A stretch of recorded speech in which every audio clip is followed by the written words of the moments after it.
Let's catch up with Susie O'Brien from the Herald Sun in Melbourne and Radio 2CC breakfast host Stephen Senatiempo in the nation's capital. Good to talk to you both again.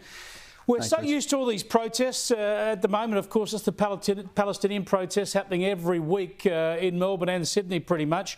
Chris Minns, the Labor Premier of New South Wales, Susie, seems to have had enough. He reckons it's costing too much. Has he got a fair point?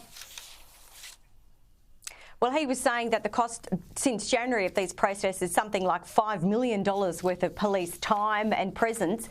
And you've got to say that if he did manage to put an end or restrict some of these protests, it would be a very popular move. The 94% of people on one online poll said, yes, let's do it.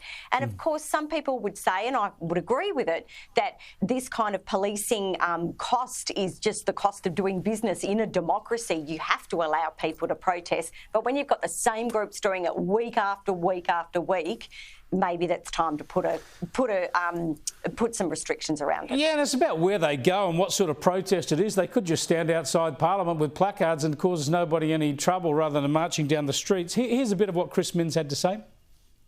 I want the police in a position to be able to, if they feel they don't have the resources, deny an application for a march through Sydney because they've got other jobs to do in one of the busiest and complex cities in the world.